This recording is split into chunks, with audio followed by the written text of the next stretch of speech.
So my name is Frank. I write about tech, and I interview folks from Congress sometimes, which is great. So, Ms. Kelly, you've been getting more reputation in the tech side of things in Congress, but that's not what you did before you came to be elected. And so I read somewhere that you were a counselor from Peoria at some point. How did you get into tech issues? Right. Well, my undergrad degree was in psychology, and my master's is in counseling, and I do have a PhD in political science, but I always tell people my counseling and psych helped me more in this job than the PhD in political science. But actually, it was a gradual move. When I went to college many, many, many moons ago, my roommate actually was a computer science major, and she used to tell me, you need to get into this, you need to get into this, but I ignored her and said, no, just not interested. But of course, life brings you into technology. And where I really ran up against it was when I was the chief of staff for the Illinois State Treasurer. And we were spending so much money, this is going to sound familiar, in updating our equipment and programming. We were so far behind. People weren't trained in the latest. We used COBOL, which I found out when I came to the federal government. They still use it, and there's so many young people that work for the federal government, they didn't even know what COBOL was. And I said, that was back when I went to college a long time ago. So just professionally, just got into it because I had to get into it. And then when they asked me to be the ranking member of IT, even though I was like, oh my God, me and technology, and my friends would say that too. But I took the challenge and have just developed and learned from there. So back home, your district kind of frames the way you look at technology too. I was kind of intrigued to learn that not only do you have some urban Chicago, but you also have several hundred or more farms. So you have a mixture of high-tech and rural. I mean, growing up at a dairy farm myself, that caught my eye. We didn't have connected schools to the internet until late in my high school career. So I'm intrigued to see how that's shaped how you view this. I mean, you have pending legislation, or you've introduced legislation now that would sort of, that I guess is sort of based on what you've seen back at home. My district is urban, suburban, and rural. And anybody that knows Chicago, I start around the Museum of Science and Industry, and then I have Kankakee County. So I have over 1,200 farms in my district. And unbeknownst to me, I knew about some parts of Kankakee County where they couldn't even go online. And but also there was a part of my district in the city of Chicago, the South Shore area. There was a gap there also. So you know, and I have wealthy parts of my district, but I also have very, very poor parts in Kankakee, Pembroke Township, and Hopkins Park is one of the poorest counties and towns in the United States. And I also have a place called Fort Heights, which is also very poor too. They barely have books. So that shaped a few things. One thing it shaped was how do we get the students interested in tech jobs if they don't even have any equipment in the home or can't go online and that kind of thing. So we actually started a STEM Academy and a STEM Council. So the council, we worked with educators in elementary school and in college, and we married them with people in the field, entrepreneurs and different people, to share with them what they need to be teaching the kids or what the kids need. What age level are you talking to these kids? We started really 6th and 7th and 8th grade because we felt like high school was too late. We were trying to stimulate interest. And even when I visited many of my manufacturers, and they would say to me they could not find people skilled enough to take jobs, and we have many people that don't have jobs in the district. So some of them took the initiative, and they would go into starting 1st, 2nd, 3rd grade, going into some of the schools to get the kids interested. So we've done a few things. We're a part of a bipartisan, believe it or not, diversity pipeline group that is working to see how we can get, diversify the pipeline with women and people of color. And then with our STEM Academy, we exposed 6th, 7th, and 8th graders. We had a coder come in. We set up the ability for them to speak to the astronauts at the International Space Center, really trying to broaden their horizon. We have a bill that tries to entice more teachers into the STEM field and with grants, and then they give back by teaching in underserved areas. So it's a variety of things. We have a bill really connecting government to people. 40% of government websites, you can't access them by your mobile phone, and so many people have mobile phones, but they may not have computers in the home. So we're trying to pass a bill where they have to be accessible by mobile phone. So just a variety of things all over the map that You guys are looking for a Republican sponsor to go with that, right? Co-sponsor to that. It's bipartisan. It is, all right.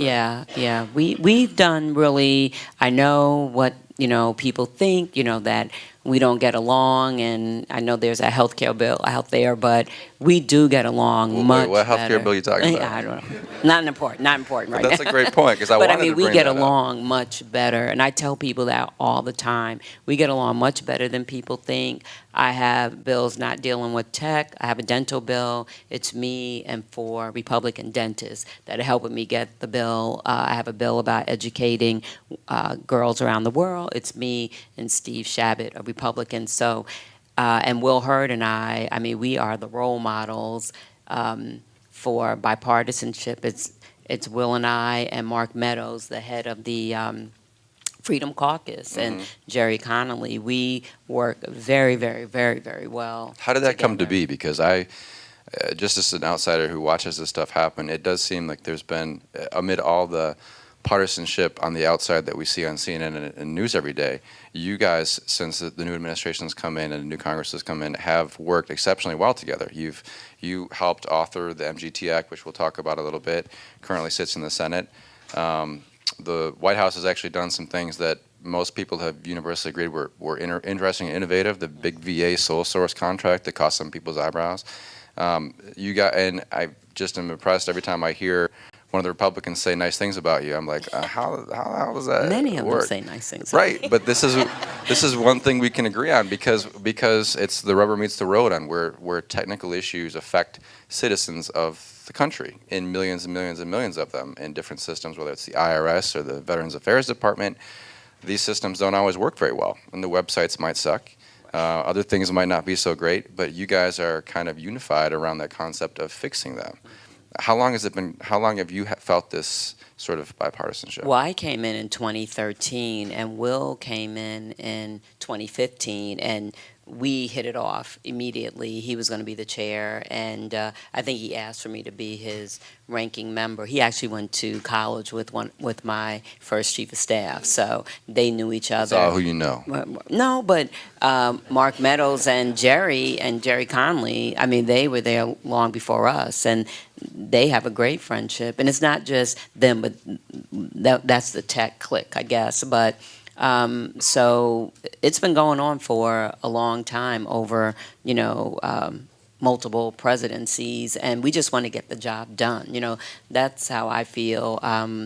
We have different ideas. We don't always want to get there in the same way in general, but there's a lot of good people that serve, and they want to serve the public. And oversight and government reform is the investigative body, and we're about effectiveness and efficiency. So we all agree that there's a lot of work to be done, and giving credit to Representative Cummings and Representative Issa when he was in charge, and then it moved to Representative Chaffetz, and so they've all been supportive. So going back to that, FITARA has been a big deal. That was a thing that Connolly and Issa were very integral on. And you've been on these committees now where you sort of see how agencies do. You see where they're doing well and not doing well. You guys have had several hearings now.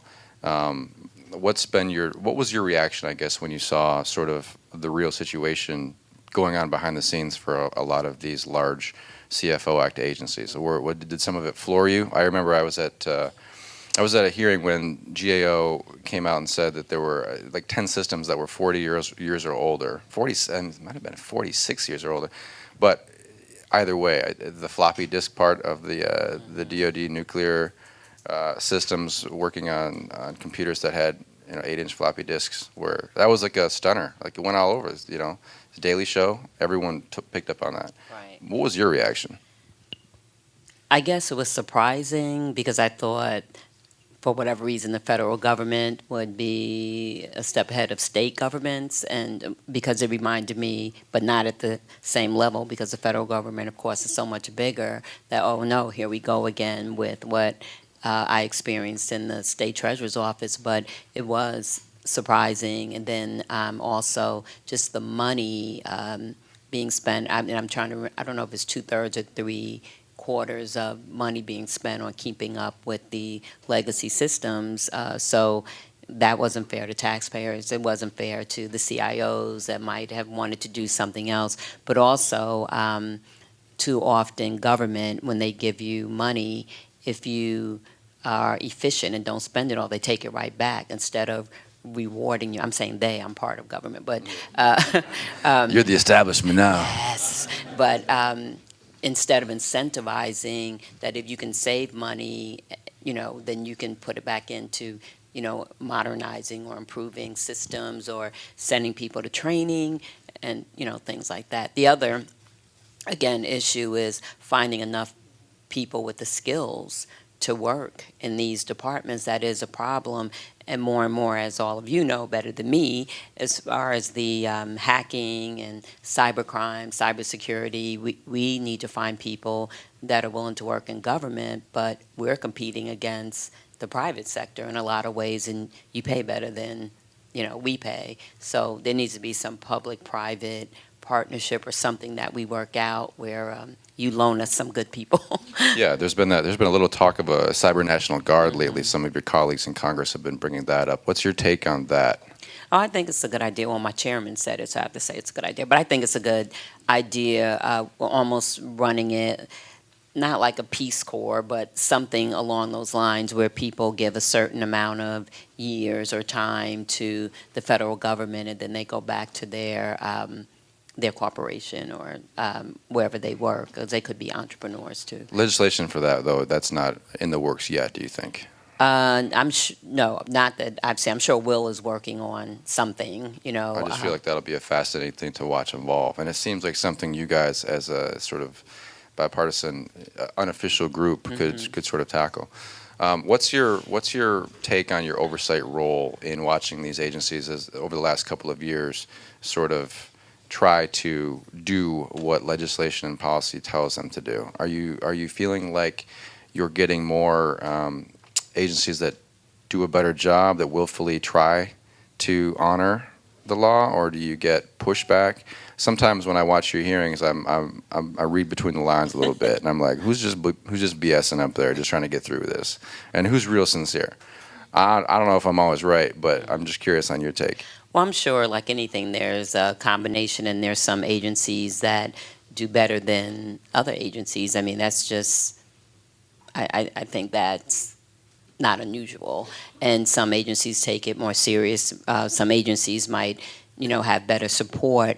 One of the hearings, what dawned on me was some agencies, the way they're run, there needs to be better connectedness, or where one hand knows what the other hand's doing. The chief information officer works with the chief finance officer, and we need to look at who's making the decisions and things like that. The other thing I think is really important is the training part, that the people that have worked there a long time, or people that have potential or interested, we need to make sure we are developing staff and employees so they can do the job we need them to do. I should say, too, that a couple of our panels after this will touch more on the specific agencies. Folks like Mr. Turk from Commerce and others will be talking about how they've sort of adhered and tried to honor what they're supposed to do, and how that's working.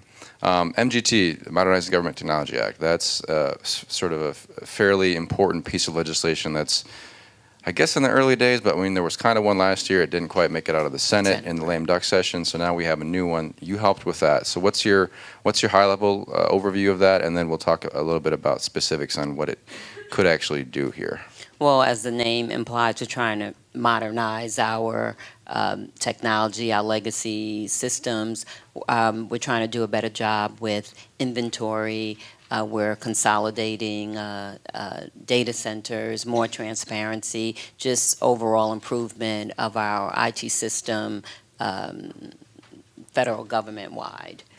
This had some input from not only Democrats, but also the White House and the early folks from the White House Office of American Innovation that came through, among other parties. You mentioned earlier on the fact that if you do a good job, sometimes you don't get to reap the benefits of savings. So one of the key points to this legislation would be that it can create working capital or working IT capital funds in agencies. Some have them already, but this sort of seems like it would codify them across all, so that if you, like, for example, a cloud-based system, which the government's spending more and more on that technology every year, if you do something good, you can put those savings away for up to 3 years, and then use that money to potentially modernize more systems.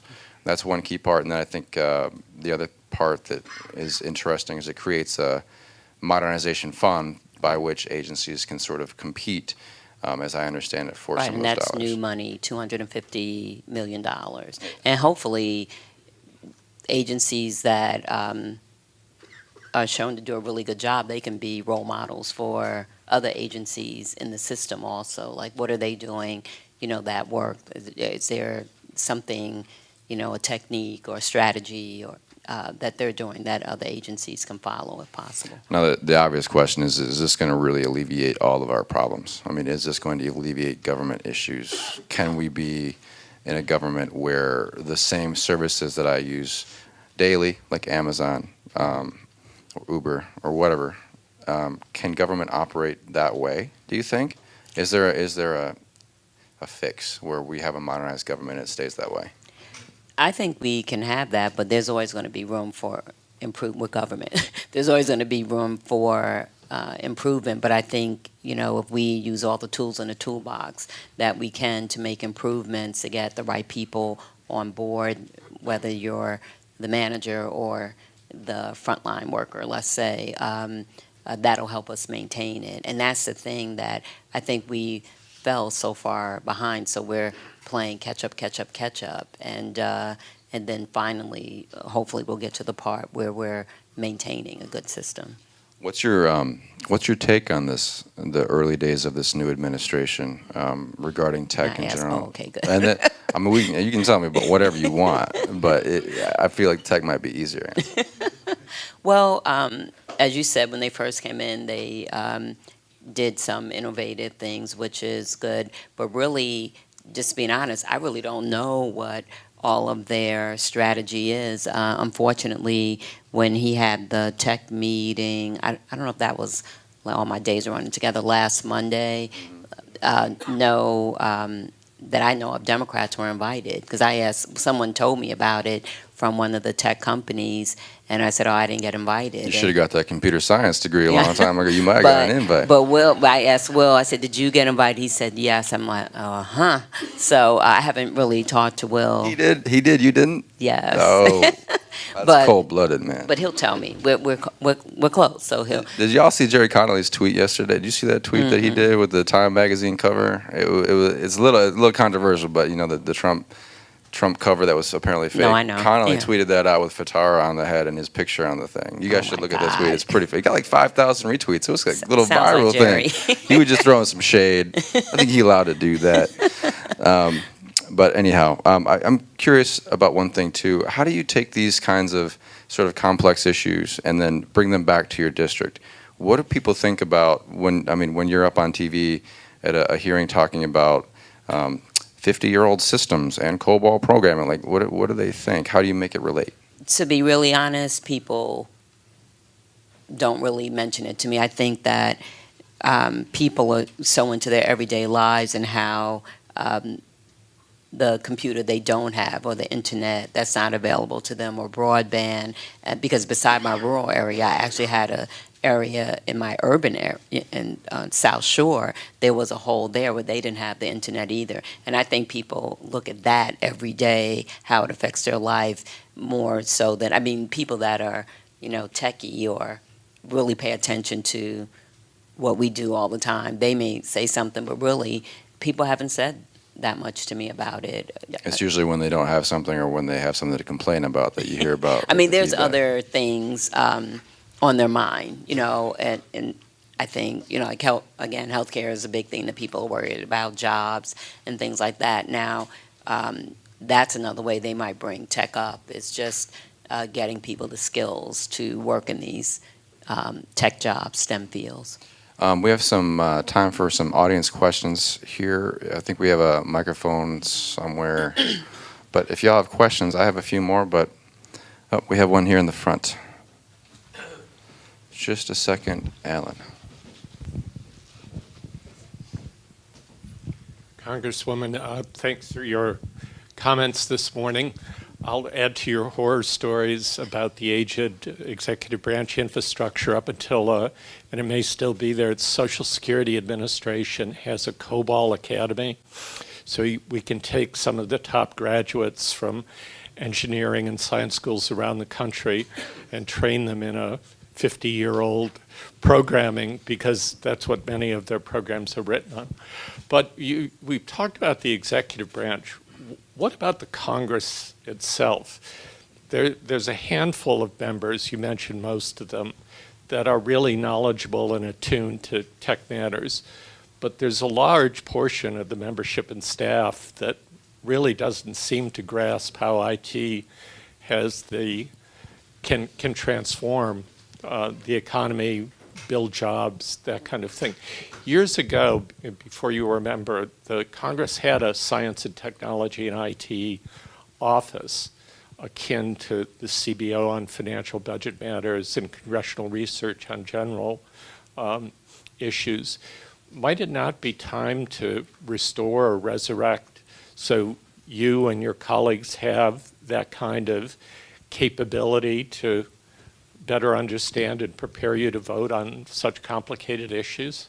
You're telling me something I was not aware of, but I'd be willing to look into that because, frankly, he's in the audience, but I depend on my staff to keep me abreast of things, and he's the one that represents me at like the diversity pipeline meetings and things like that. So we really, all of us, really depend on our staff. I mean, Will, because of what he did before, he's very, very knowledgeable. But yeah, I don't know how many of my colleagues, beside on oversight and government reform, and there might be the other committee, science, technology, that committee, they might be more aware. But I think you're right about that. And yeah, we need to do something that'll be helpful to the members to learn more if they have questions and things like that. I think that's a good idea. Sometimes I think it would be good to have examples or where you can showcase good government too. I was hosting a panel just a couple of days ago, and this person from the Postal Service Inspector General's office was talking about how they used a fairly low investment of data analytics tools to uncover around $2 billion worth of fraudulent payments that the government was paying out. It was a fascinating use case, just a 10-minute talk. But those kinds of examples that showcase where technology can make big difference on good government, right? Because money always talks. But that's my two. We have a couple questions over here in the audience. We'll get to you in a second, ma'am. Thank you. Kind of on that theme of good government, I'm a former federal CIO and a former deputy CIO at two small agencies, Equal Employment Opportunity Commission and FCC. And one of the things that I've observed over my career is that small agencies often have a lot of agility and have solved problems that are much more difficult in larger, more complex, and geographically dispersed organizations. So as you're considering the MGT Act, which applies to just the CFO Act agencies, the 26 sort of largest agencies, one of the things that we may want to think about is lessons learned from those smaller agencies that have tackled aging infrastructure and more movement towards the cloud. And I'll suggest that to Chairman Hurd, because maybe we can have those agencies come in and talk about what they did in a hearing. Yeah, y'all can have anyone you want haul in Yeah. there and testify. I've seen y'all do it. We had like people coming in with a smile, though. Yeah, that would be a good one. Hey, tell us what you're doing that's good. I think I would be more akin to do that. We have a question over here. You have one over here too? We'll get to you in a second. We'll go over here first. Hi, I've worked with a lot of government agencies and CIOs for a long time, and one of the things I've noticed is that a lot of times there's not a linkage to the financial aspect of IT, and I think that Congress is a part of this problem that we're talking about, because what I also see happen, along with that lack of financial linkage, is that they get money directly, so people spend what they get. And so when Congress gives the money to, this component and that component and that component, then they each take that money and do whatever they think is the best for it, whereas there should be an enterprise approach, but at the enterprise level, you don't hold the purse strings. And so where I've seen a lot of progress made, of course, is where Congress also sometimes has helped by giving the money, say, for example, at an enterprise level, and it kind of forces people to work together to accomplish a shared objective or use shared services. So one question is, number one, is have you all discussed that issue of incorporating financial linkage to this modernization so that folks are forced to run their IT like a business and make a business case based on how much it costs? And if you really think there's a mission reason to have differentiation, you have to prove it. And you have to be able to show that it's worth the money. Actually, we just had a hearing, and what you're saying really came out, that everything was so, not everything, but things are siloed, and the IT part doesn't talk to the finance part of or they're not even in the same room when decisions are made about what should be purchased or, what should be done. And in fact, I cannot remember the person I spoke to, but a business corporate person, and I said, man, it sounds like we need to bring, no. He was a consultant, but I went to him and said, you need to work with some of the government agencies, because it sounds like, we need lessons in how to run a business. Not that I think government is a business, but the good parts about business being effective and efficient, because business wouldn't stay in business if they weren't. And the other thing is, as I said earlier, I think that when we give people money and if they don't spend it, you don't need it, we take it away. We need to stop operating like that, and that's part of this, to incentivize people. When you save money, you keep that money, and then you have a certain amount of years to spend the money that you saved on things that you need. So because now a lot in government, even in state government, we have to spend it because then they think we don't need it and they'll take it away for next year when we really do need it. So I think we need to change the thinking and the culture of how things should be run. But we just actually talked about that in a hearing. But it's really key, though, when you say if you spend it, and if you don't spend it, you get to keep it. I beg you, don't say you just get to keep it and use it any way you want. You have to use it. Oh, no. There's guidelines. There's guidelines around, what you can spend it on, and it's really modernizing and all that. But also the other thing from all the hearings that we've had over the years, the other thing is that we do need to do a better job of evaluating people that we work with too, like the outside vendors, and of course evaluating staff and those kind of things. But we do need to make sure we're doing a good job, because again, that's what that committee's about, effectiveness and efficiency. It seems too that you guys are focusing on other areas, adding them to it. On the scorecards, for example, you have Megabyte now, so that was just a trial run this time, but seeing if agencies are following the software licensing rules you're supposed to be following. And then there's even just the people aspect, as you mentioned, where are you are you reporting, if you're a CIO, directly to the deputy head or the head of the agency, which was a big thing that you guys, sort of blasted some people about doing. And it doesn't make sense to have a CIO report somewhere 4 levels below the top chain of command. So we had a question over here. Congresswoman, thank you for your time. Just following up on the first question, I was wondering what you've been doing to socialize sort of this IT idea in Congress to get the legislation through the Senate, for example. Because it'd be great to see the MGT Act get through this year after it sort of died last year.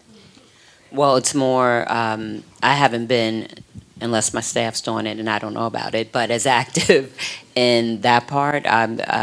Will is the main pusher. Again, we're not large and in charge, so it's the Republicans that'll have more of a push in that vein, even though I can't imagine that it's not going to be successful this time.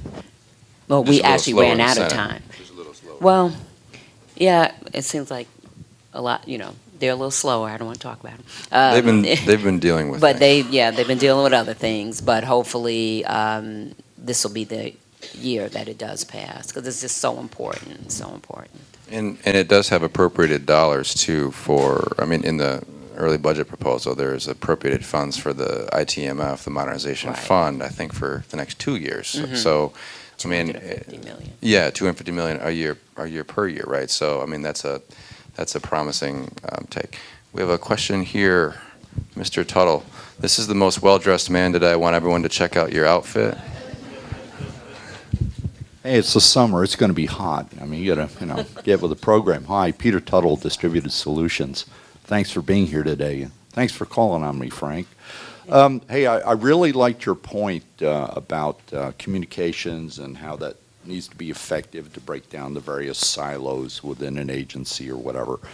But bad communications also transcends into technology because many systems don't connect well together and aren't integrated properly.